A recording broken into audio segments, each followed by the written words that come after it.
Boa noite, gente.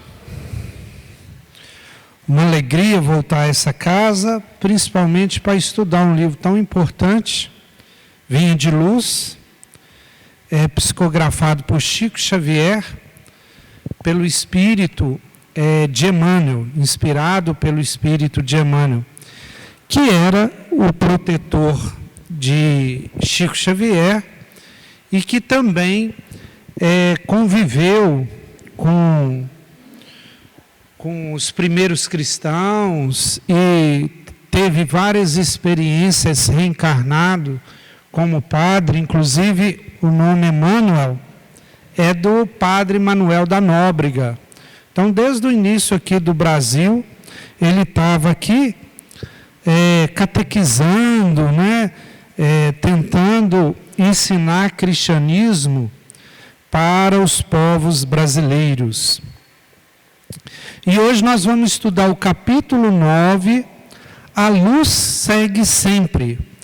Este livro, ele sempre pega alguns versículos, ou dos evangelhos, ou das epístolas, Ele gosta muito de Paulo, ele leu e conhece muito de Paulo de Tarso, então ele comenta isso, tentando trazer um pouco para a nossa época. E como o tempo nosso aqui é pequeno, vamos começar vendo que versículo ele estuda. Ele estuda o de Lucas, Evangelho de Lucas, no capítulo 24, versículo 11. E as suas palavras lhes pareciam como um desvario, e não as creram. Esse pedacinho de Lucas, capítulo 24, está lá no finalzinho do Evangelho, já é naquele momento que Jesus morreu na cruz, enterraram ele, colocaram uma pedra na frente, e o Evangelho de Lucas conta que Maria, 3 mulheres, não estou me recordando agora, mas era Maria, Marta e Joana, se não me engano, estavam lá, iam todo dia vigiar lá, levar perfume, flores, o que era lá do costume. E elas chegaram lá e encontraram o túmulo com a pedra deslocada, fora da abertura. E, inclusive, apareceu um anjo para ela e falaram para elas: por que vocês procuram Jesus entre os mortos? Se ele está vivo e tal. Conversou com elas. E elas voltaram correndo e contou para Pedro e para os outros apóstolos o que elas viram.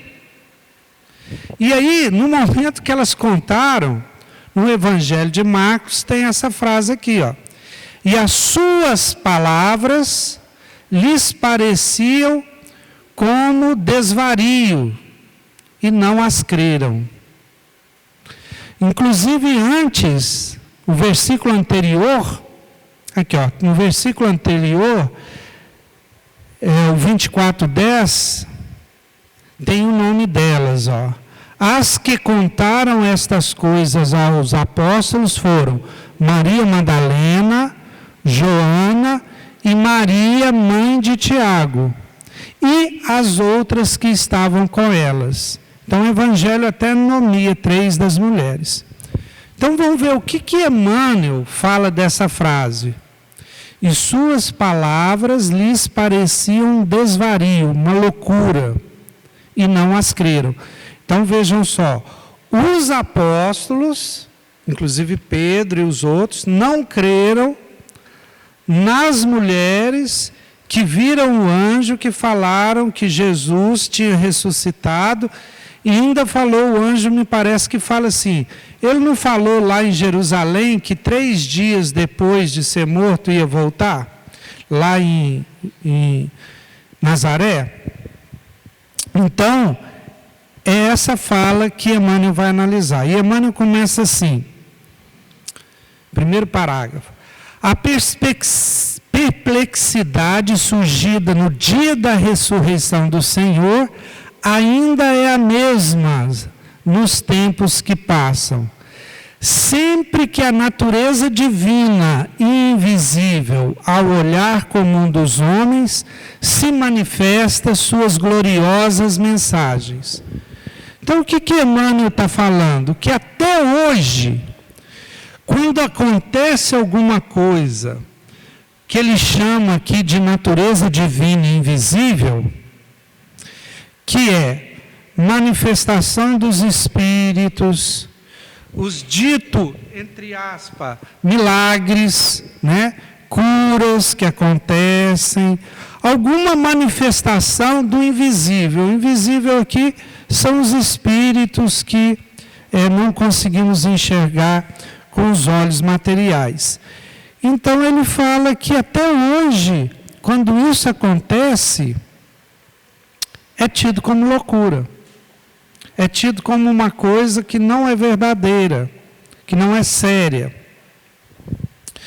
E realmente, gente, ao longo da história, isso sempre aconteceu. Primeiro com Jesus. Vocês viram aqui que os próprios apóstolos não estavam crendo. E vejam que Jesus falou isso. Jesus fez um tanto de coisa lá, inclusive com os apóstolos, gente. Jesus conversou com Elias e Moisés, 2 mortos. Quanta coisa maravilhosa os apóstolos presenciaram. No próprio Evangelho conta que o Tomé pediu para ver, enfiar o dedo na ferida de Jesus lá para ele crer, porque ele não estava crendo. Então sempre foi assim. Durante a história depois de Jesus, também foi a mesma coisa. Eles passaram a não acreditar nas mensagens espirituais. Ou era santo, ou era um bruxo. A maioria dos médiuns eram tidos como bruxos, né? Tem um livro que, se vocês puderem ler, é um livro extraordinário, chama A Mediunidade dos Santos, um livro de Clóvis Tavares. Deve ter na biblioteca, senão na internet vocês acham. Então o Clóvis Tavares vai estudando na biografia oficial dos santos, biografia católica, biografia não é espírita não, biografia deles mesmos. E ele identifica, por exemplo, a mediunidade de Santa Teresa d'Ávila, de Santa Brígida, de Santa Catarina, de Santa Margarida Maria de Alacoque, de Santa Clara, de Dom Bosco, do Cura d'Ars, de Santa Joana d'Arc. Todas estas médiuns que falavam, se comunicavam com os espíritos e escreveram o que os espíritos falavam. A própria também mesa girante, o espiritismo, também foi contestado na época e até hoje contestam. E finalmente aqui em Minas Gerais nós temos 2 casos extraordinários, que é o Eurípides Barçanufo e o próprio Chico Xavier, que também foi tido como louco, ninguém acreditava nele. Tem o Divaldo também, né? Quem quiser ver, só vê a biografia do Divaldo, como é que ele foi tido como louco. Então, até hoje, gente, quando acontecem essas coisas, são tidos como loucura, né? Antigamente era internado no hospício, hoje ainda é. Hoje os psiquiatras dão muito remédio, né? Dá remédio porque acham que é loucura. Mas vamos ver o segundo parágrafo. Olha o que Emmanuel fala. As mulheres devotadas que se foram em romaria ao amor, em romaria de amor ao túmulo do Mestre, sempre encontraram sucessores. Todavia, são muito raros os Pedros que se dispõem a levantar para a verificação da verdade. Pedro, logo depois aqui em Marcos, Pedro levanta e fala assim, eu vou lá ver. Pedro falou, vou lá ver. Aí Pedro foi lá, viu e falou, é verdade. A pedra Saiu. Então ele fala que é raro Pedro que vai verificar, mas que essas mulheres tinham sucessores. É interessante que a gente vê aqui, até pela lista dos santos do Clóvis Tavares, que as mulheres são mais numerosas na mediunidade. Isso é uma coisa interessante também. Os homens são mais raros. Mulheres, não sei se por causa da psique, por causa da cultura aqui do Ocidente, que o homem tem que ser macho, o homem não pode só chorar, e tem uma cultura que a mulher tem mais sensibilidade. Então, na nossa cultura é muito mais comum as médiuns do que os médiuns. Com exceções, né? Como o Chico, o próprio Divaldo. Terceiro parágrafo.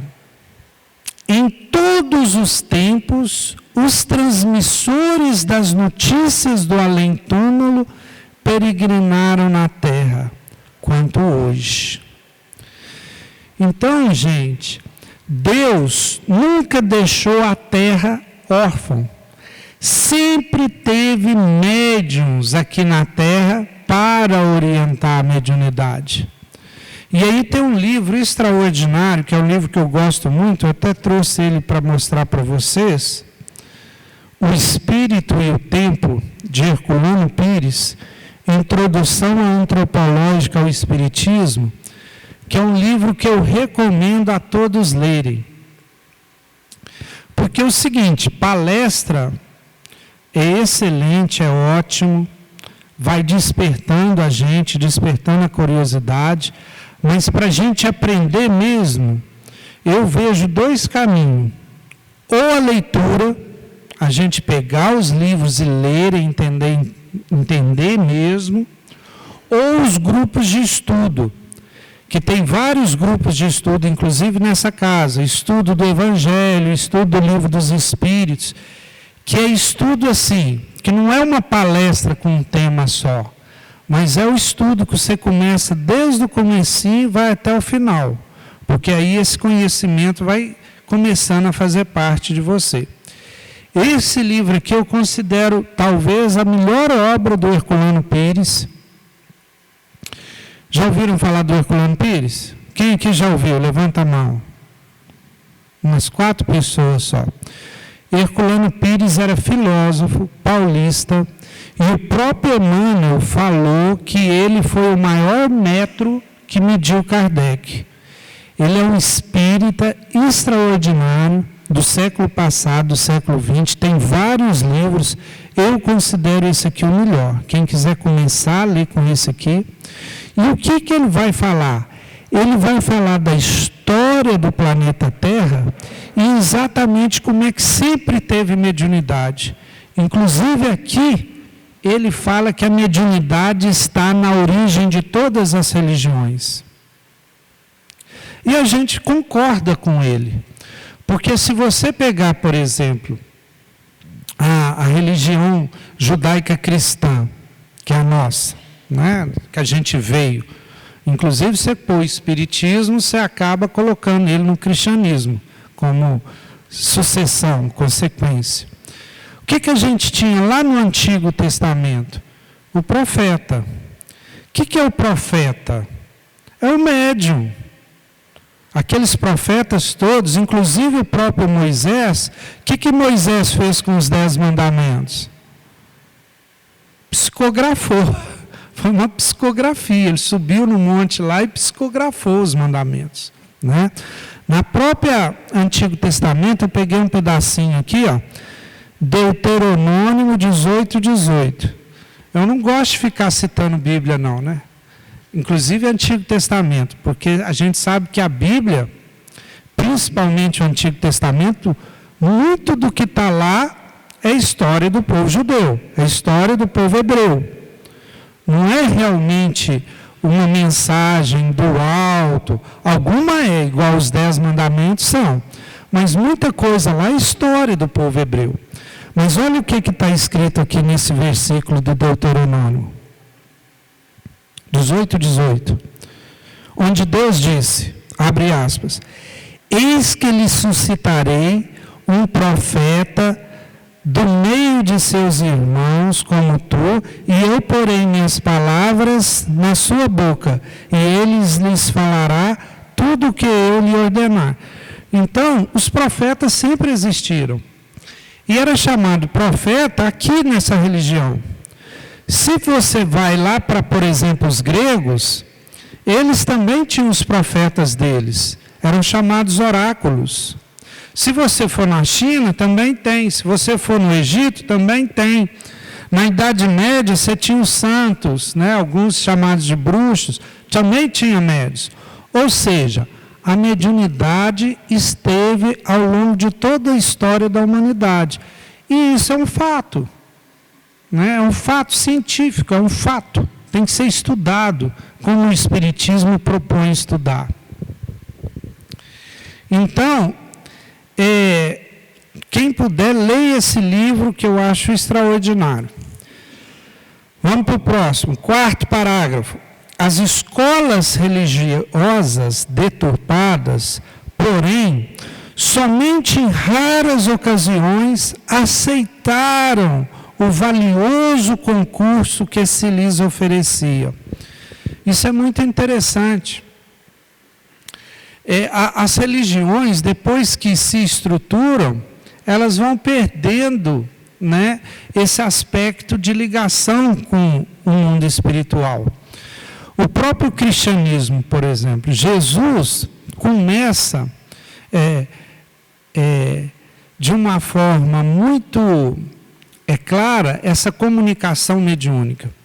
Primeiro porque ele era um grande médium, né? O maior médium que talvez já reencarnou. Talvez não, com certeza já reencarnou no planeta Terra. E ele tinha um contato e ensinou isso para os seus apóstolos. E os apóstolos continuaram.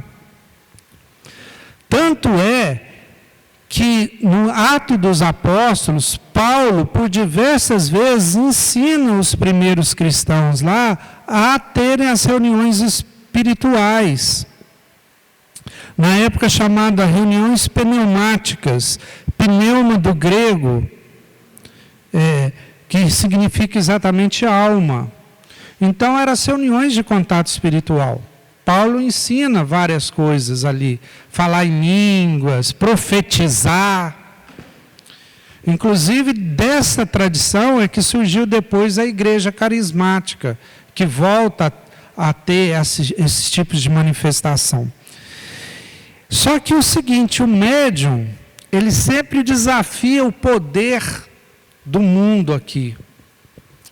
Né? Então, se você depois começa a criar uma hierarquia, padre, bispo, arcebispo e qualquer hierarquia, vem um médium que não tem hierarquia nenhuma e começa a falar coisa espiritual, muitas vezes simples, sem formação, ele desafia toda a hierarquia.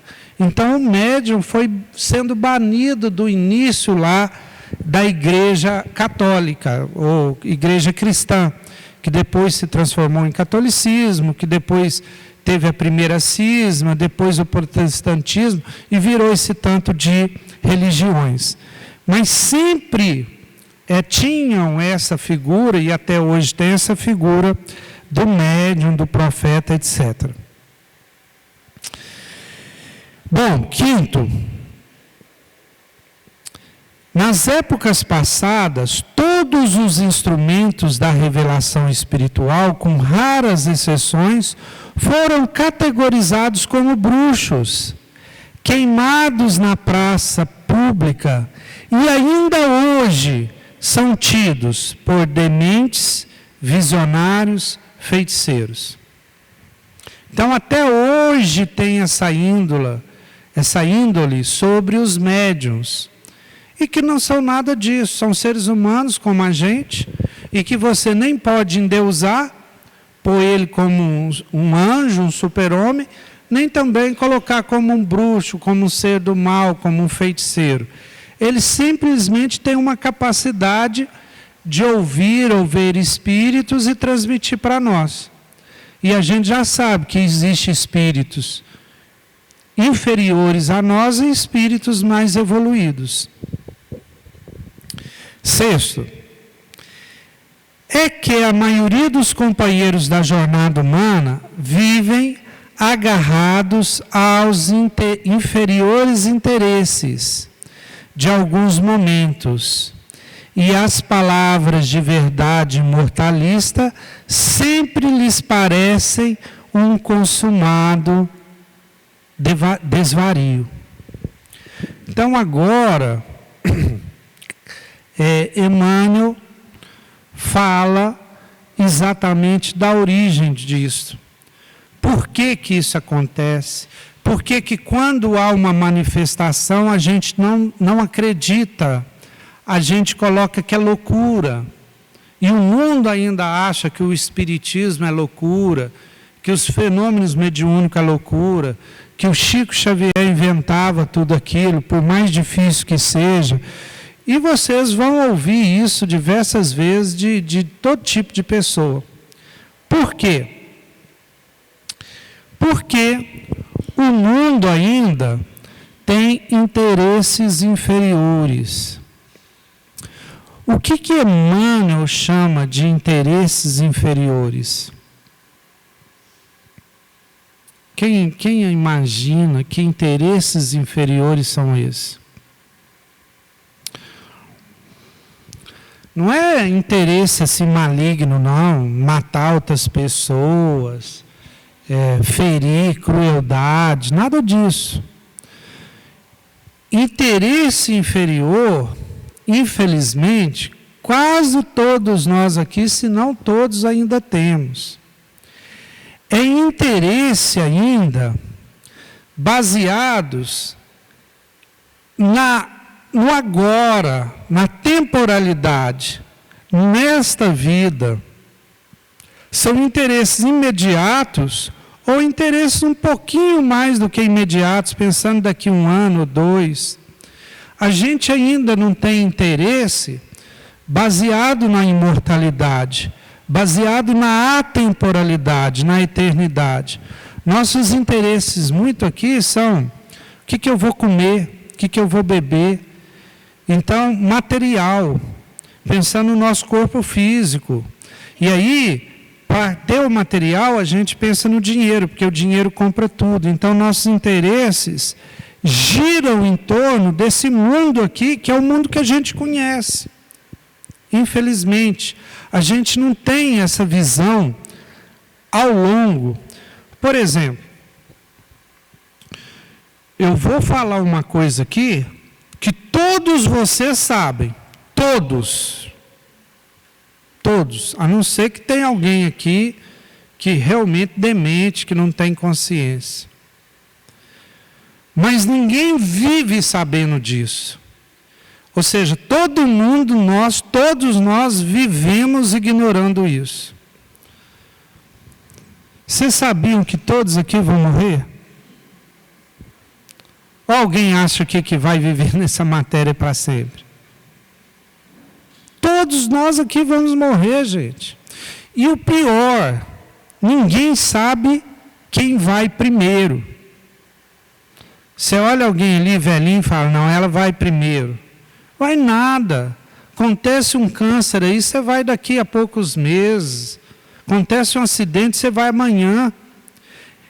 Igual o Pedro, o Espírito, fala para mim, todo mundo está na fila, só não sabe a posição. Quando a gente nasce, a gente entra na fila da morte. Agora a gente não pensa nisso. Parece que a gente está vivendo para sempre. A gente não pensa que a gente fica doente, a gente não pensa que a gente perde pessoa amada, a gente não pensa que vai ter dificuldade na vida e vive como isso fosse do outro. O outro é que morre, o outro é que passa por desespero. Então, a gente tem que conscientizar disso. Essa vida é temporária, este corpo é temporário. Então, se eu tiver algum valor, a gente não pode ter um valor baseado nesse corpo, baseado nessa vida. Claro que é importante o pão, claro que é importante o dinheiro, claro que é importante tudo. Agora imagina eu pôr isso como o mais importante da minha vida. É isso que Emmanuel está falando de interesse inferior.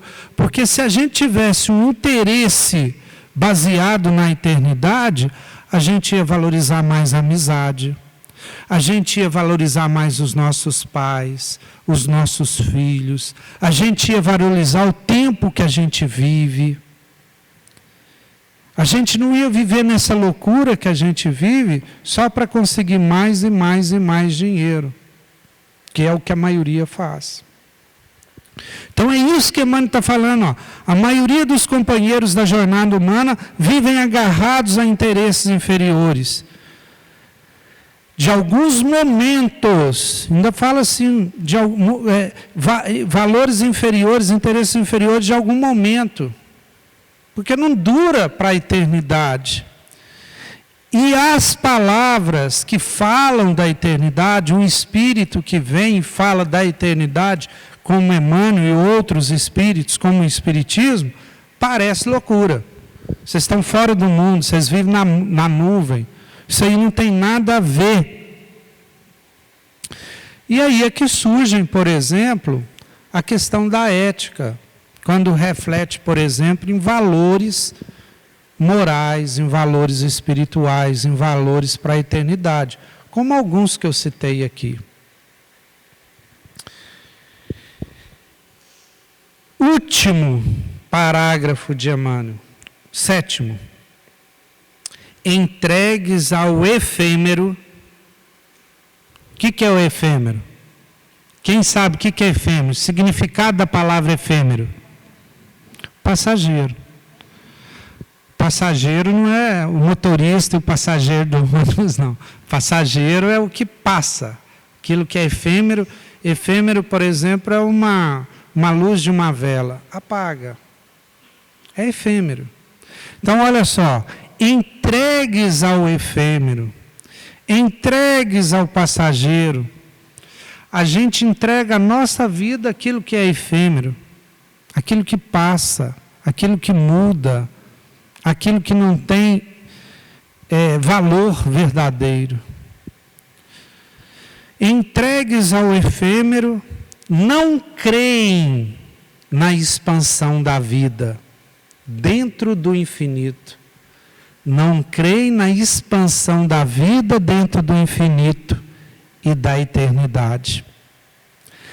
Mas a luz da ressurreição prossegue sempre, inspirando seus missionários ainda incompreendidos. Gente, Emmanuel usa essas palavras difíceis. Infelizmente, Emmanuel hoje é difícil de ler, ainda é mais fácil que Joana de Ângeles e outro. Mas, primeiro, ele escreve aqui na década de 50 do século passado, já vai fazer uns 70 anos, deixa eu ver de quando que é a primeira edição do livro. O livro é de...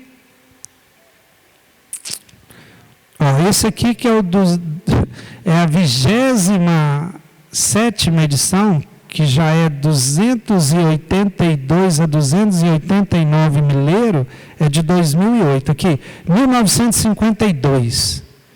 52 para 2022, 70 anos. 70 anos. Muita gente aqui não era nascida, né, quando ele lançou esse livro. Então, algumas palavras difíceis mesmo. E ele usa linguagem evangélica, linguagem religiosa da igreja. Por isso que é muito difícil entender e traduzir Emmanuel já. Mas olha só, entregues ao efêmero, não creem na expansão da vida dentro do infinito e da imortal eternidade. O que é essa extensão da vida? É que a vida continua depois da morte. Ele está falando aqui, não creem na vida depois da morte. E muitos aqui não creem, aqui dentro não, mas muitos no mundo não creem e ficam entregues ao efêmero. O que é o efêmero? Esta vida, só esta vida. Mas a luz da ressurreição prossegue sempre. Gente, o que é essa luz da ressurreição? Luz da ressurreição, luz sempre é comparado com verdade. Luz da ressurreição é a verdade da natureza. É a verdade das leis divinas. É a verdade que Emmanuel chama, e essa linguagem religiosa, chama de vontade de Deus. Só que a vontade de Deus, nós temos que entender, nós espíritas entendemos, não é a vontade de Deus como um ser humano, não.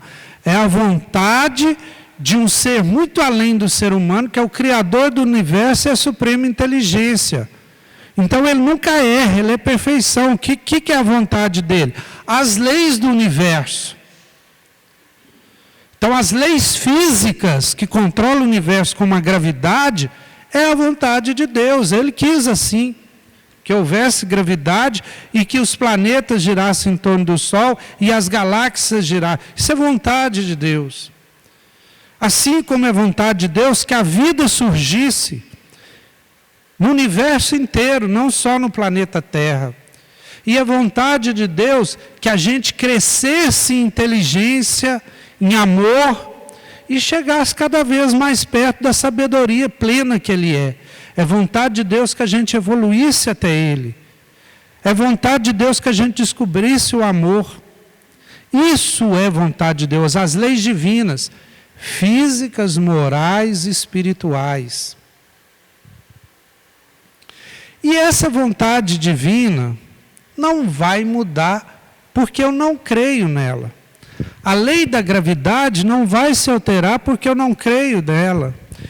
A continuidade nossa depois da morte não vai deixar de acontecer, porque eu não acredito nela. Se ela é vontade de Deus, se ela é uma lei da natureza, do universo, todos nós vamos viver depois da morte. E aí, gente, é melhor que a gente se prepare do que aquele que não acreditou e não se preparou. Porque, no mínimo, ele vai tomar um susto. E isso se ele não comprometeu a própria vida e levou para lá um tanto de peso que lá ele vai ter que carregar. Peso que eu falo é peso moral, peso consciencial. Que lá, segundo André Luiz e outros, a consciência moral é 10 vezes pior, ou melhor. Né? A consciência é muito maior. E aí, já que a luz da verdade independe da gente, né? Eu me lembro aqui do Galileu Galilei, vocês lembram do Galileu Galilei? É aquele que foi condenado pela Igreja Católica, ali logo depois da Idade Média, que ele defendeu a teoria heliocêntrica, que é o Sol no centro e a Terra, né? Que a Terra que girava em torno do Sol, e ele foi lá no Tribunal da Inquisição e falou, ele foi obrigado, né, a falar que isso não era verdade, e ele falou, não é verdade, mas aí ele fala assim, mas que gira, gira. Que a Terra gira em torno do Sol, gira. Por quê? Ele tinha feito as medições, ciência, e apesar da igreja não aceitar aquela verdade, ele falou, olha, eu, né, vou defender a minha vida aqui, não vou mentir, vou abrir mão do que eu sei, mas vocês querendo ou não, isso é o que acontece, não tem jeito. E aí, para terminar o estudo, estou terminando, né? Você já me mostrou a plaquinha, eu nem vi. Já que hoje eu estou citando muito a Bíblia, tem um pedacinho da Bíblia, mas eu fiquei procurando há muito tempo, porque esse pedacinho eu li num outro livro maravilhoso, que eu sugiro a todos lerem, que chama Paulo e Estevão. Quem já leu? Quem? Oh, gente, lê esse livro que é bom demais, é do Emmanuel também. Emmanuel vai contar o que aconteceu com Paulo, que foi perseguidor dos cristãos e virou apóstolo dos gentios, médium, não conheceu Jesus encarnado, conheceu Jesus depois que ele estava morto. Jesus apareceu para ele e perguntou, Paulo, por que você está me perseguindo? E Paulo caiu de joelho e virou servo, né? Senhor, que queres que eu faça? E eu sempre ficava pensando, como é que uma pessoa vira de perseguidor a servo no momento? Paulo explica. Aliás, Emmanuel explica no livro. Porque Emmanuel conta toda a história, inclusive o romance dele com Abigail, né, irmã de Estevão, o primeiro mártir do cristianismo. Livro maravilhoso, não deixem de ler. E Paulo, já muito ansioso, muito preocupado, e não sabendo o que fazer, procura o mestre dele no Sinédrio, Gamaliel. E Gamaliel dá um conselho para Paulo, que eu nunca mais esqueci. Que o conselho é mais ou menos o seguinte, está lá em Atos. Atos, capítulo 5, versículo 38 e 39. E isso, no Atos, Gamaliel está dando para quem está perseguindo os primeiros cristãos. Dai de mão a estes homens, esses são os cristãos, dai de mão a estes homens, os primeiros cristãos, e deixai-os. Por quê? Se este conselho, ou esta obra dos cristãos, é dos homens, se desfará. Mas, se é de Deus, não podeis desfazê-la, para que não aconteça serdes também achado combatendo contra Deus. Olha a sabedoria do Gamaliel, que deve ser a nossa,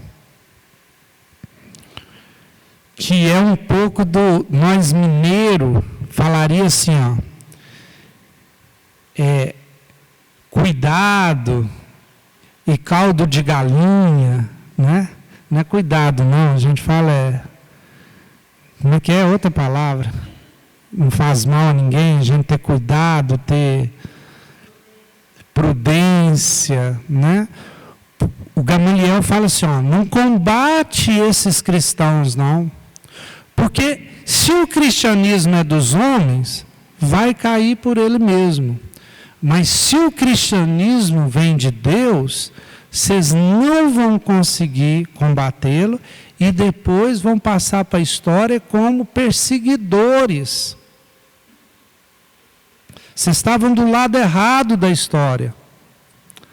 Tanto é que hoje a gente só sabe de Gamaliel, de Paulo e de outros por causa de Jesus, por causa do cristianismo. Aqueles que estiveram do outro lado, a gente só sabe deles porque Jesus estava lá e a história dele chegou até hoje.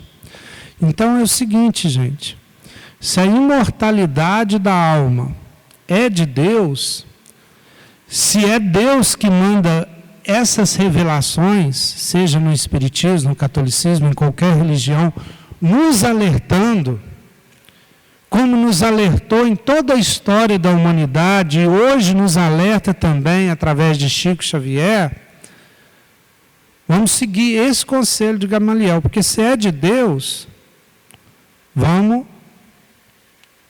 não combater, porque se a gente combater, a gente está do lado errado da história, porque não vai conseguir ir contra Deus.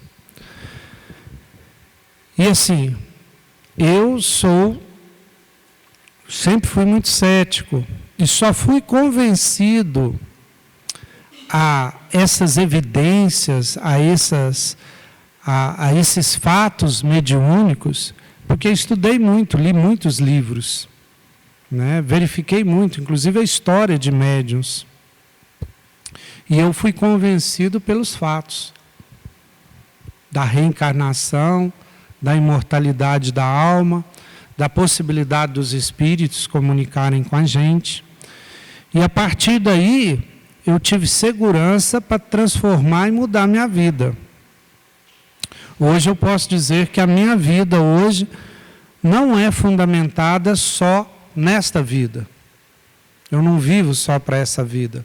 Mas eu tento viver da melhor forma possível, pensando naquilo que eu sou de verdade, que é o espírito. O espírito em evolução.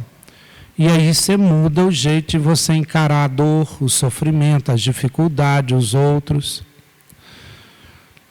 E aí Deus começa a nos ajudar, e os espíritos superiores a nos ajudar a evoluir, colocando situações e pessoas na nossa vida para que a gente possa exercer a caridade, para que a gente possa, de alguma forma, fazer e aplicar tudo aquilo que a gente vem aprendendo e conhecendo. Então é isso, gente. A luz prossegue sempre. A luz vai ter sempre, porque ela é vontade de Deus. A sombra é provisória. Isso é muito importante para nós. É aquela frase que Maria, mãe de Jesus, uma vez falou para Chico. Chico, tudo passa. Tudo aqui na nossa vida é provisório. A luz divina não passa. A verdade, a vontade de Deus, as leis do universo, essas sim, não passam, são eternas. Muito obrigado, boa noite para vocês. Até a próxima oportunidade.